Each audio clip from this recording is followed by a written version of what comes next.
I'm Jen Jewell, Team Cellucor athlete, personal trainer, and fitness competitor.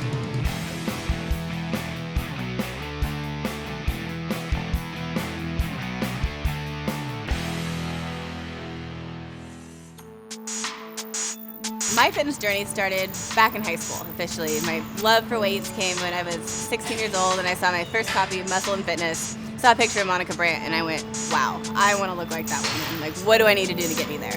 I'd always been active with gymnastics and everything, so I figured, okay, I'm already athletic, I need an outlet for my energy, so I joined the gym. My first job ever in high school was as a personal trainer. I was teaching aerobics and personal training as my first job, so it just kind of catapulted from there. And I saw results quickly. I was really excited, and when I was 17 years old, I decided that someday I wanted to compete in a fitness competition. I moved down to Southern California for college, and I continued my job as a personal trainer. Very active, working out, and then I had a slight hiccup. I dealt with a personal tragedy. My best friend had passed away. She got killed in a car wreck, and I was down in Southern California, and I didn't have any friends or family nearby. I was just alone going to school and working, and so I don't want to say depressed, but I was definitely not my full self. Instead of continuing with all my workouts and eating clean and everything as I had been, I started making new friends to take my mind off the fact that I had just lost my best friend. We would go out to dinner, we would have desserts. I was eating dessert every night. That added up, and I ended up going from probably 118 pounds to over 150 pounds to probably over 160. And that was over the course of a year or two. It didn't just, it slowly crept on. My body fat got up to 35%.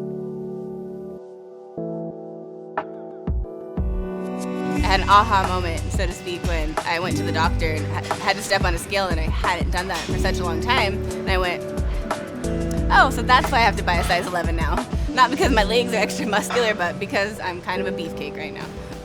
I needed to take my own advice, so that's what I started doing, is I got serious and I made slight changes to my diet. And for me, that was key. I'm a self-proclaimed dessert monster. Obviously, I had to stop eating dessert every night. So instead of going cold turkey and putting myself on a really strict, say, contest prep diet or something like that, I stopped going out to eat every day. Maybe I would just reserve that for the weekends. I would have dessert once a week, and I just kicked up my workout routine a little bit more.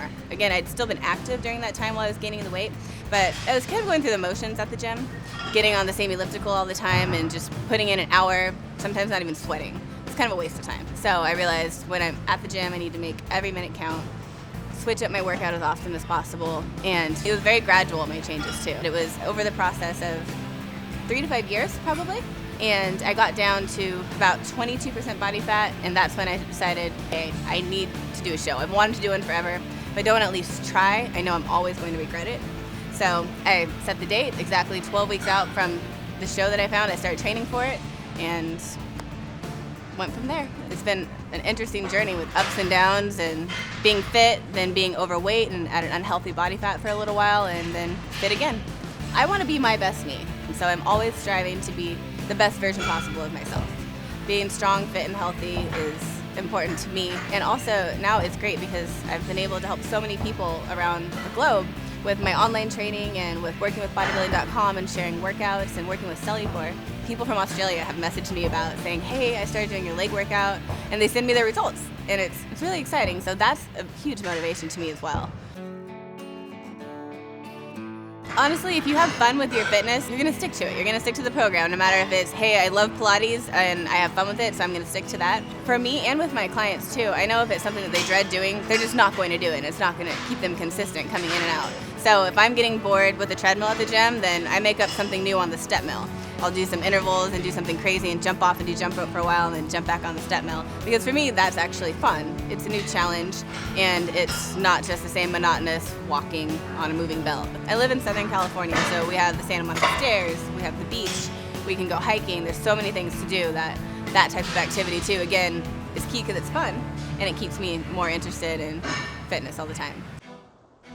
Right now, I'm doing body part split. Sometimes I do total body too, so I go back and forth between the two depending on what my goals are, what I'm getting ready for, if I have a shoot coming up, if I have a contest coming up. I hold a decent amount of muscle all the time, so I'm not ever worried about, okay, I need to bulk, so to speak. My main goal is to maintain my lean muscle mass and stay lean. Next week I actually start my total body workouts again, so 3 to 4 times a week, basically every other day. I do a lot of compound movements. I like to do cardio bursts in between all my strength training as well. Maybe I'll do a set of squats, and then I'll bust out a set of push-ups, and then I'll jump rope for a minute, and then I repeat that. And that's what I would call a tri-set. So if I make these little tri-sets up in my workouts, so I usually do about 2 strength training movements with 1 cardio burst in each tri-set. And that's kind of what my weight training is going to be consisting of starting next week. Right now, I'll be in the gym lifting 4 days a week, and cardio, I'll say 5 days a week. Because sometimes on a cardio-only day, I'll throw in abs or something like that too, just because if I didn't have enough time to hit abs with any of the total body workouts earlier in the week, or maybe I want to bust out a hardcore ab workout. I always keep 1 active rest day, and then there's usually 1 day a week, and each week it's different depending on my schedule and everything. I know a lot of people like to take Sunday as a rest day. For me, sometimes I get my best workouts in on Sunday. The gym's quiet. I usually don't have a ton to do that day. I kind of take that as my day away, where I'm not answering emails from clients, and I'm not posting a lot on social media, and I'm not doing any outside work, but it's just a day for me to do whatever. So I usually get my best workouts in on Sundays. When it comes to nutrition, my overall philosophy is simple. It's about balance. Have a great amount of protein. I still eat my healthy starches every single day and healthy fats. I have fruits, vegetables, not afraid to say yes to dessert. I do a little bit of everything. As long as I stay balanced year-round, I'm able to have those splurges whenever I want. I used to weigh all my food, and then I learned how to eyeball the portion sizes. So for me, I may have 4 to 5 ounces of chicken breast, and then a yam, and then veggies. I'll have 1 to 2 cups of veggies with a meal like that. I usually cook my proteins in bulk. I'll pick a couple proteins for the first few days of the week. Lately, it's been a lot of chicken breast and ground turkey breast that I have as the meats that I eat. Yams, I'll just throw them in the microwave real quick to bake those. So I don't keep all those prepared ahead of time all the time if I don't need to. I'm fortunate that I work from home most of the time, so I can kind of cook throughout the day goes. I haven't always been like that though. So before, when I was in a different job completely unrelated to fitness and I was in outside sales, I had to pack and be gone for the entire day. So I would bring a protein shake with me, have the powder in my shaker ready to go, have almonds ready to go, maybe grab a Quest bar or something like that, and have the meals packed in Tupperware too. I do care about the taste and flavor. I'll never be that girl that during competition prep or in general has the tilapia and asparagus. I haven't tasted tilapia in almost 2 years. So if anyone has great tilapia recipes, please share them with me. When I go out, especially if I'm prepping for a shoot or a competition or something, I don't just lock myself at home and eat only what comes out of my kitchen. I still want to go out and have a social life and go out with my friends and enjoy dinners out and everything. I just make sure that my proteins are grilled, and I also will ask, do you grill these in any oil or butter? Because sometimes grilled doesn't always mean, it hasn't been saturated in something before it goes on there. Ask for a modification if you need to. If you're looking at the menu and you see, oh gosh, I don't think I can eat anything here, you probably can. Never be afraid to ask the waiter or waitress, have a special request, because I'm sure they hear it all the time for people that have allergies or other things like that or other limitations. So if you ask nicely, I'm sure they'll be accommodating to that request. A tip for salad, I get this a lot with my clients. My clients will say, oh, I just grabbed a salad at lunch instead. But a lot of the salads on restaurant menus are one of the worst offenders. You'd rather get a burger, and you still get less calories and more protein than a salad. So I always say, always ask for your dressing on the side.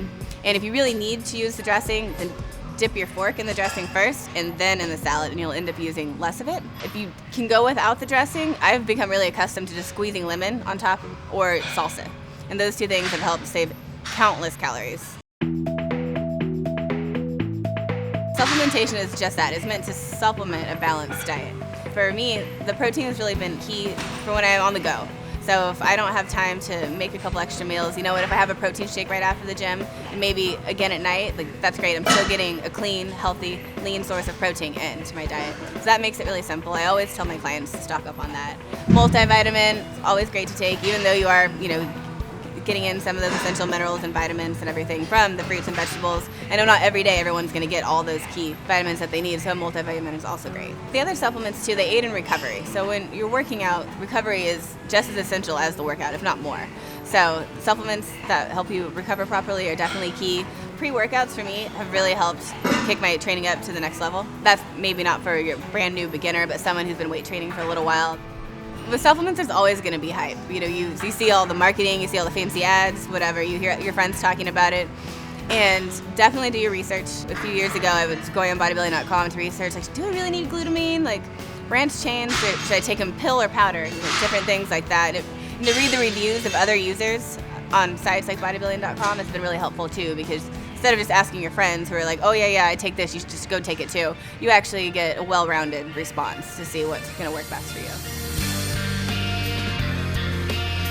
For me, it's all about balance. And I think a lot of people, when they maybe embark on a new meal program or workout program and everything, they put like 110% in, and then they get burnt out really quickly. And I want to make sure that people don't do that, make the same mistakes, don't lose the weight and then gain it right back, which is something people often do.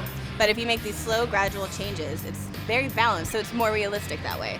You're much more apt to stick to a program that's more realistic and that suits your lifestyle and kind of blends seamlessly into your current lifestyle, instead of something that you have to do a complete overhaul.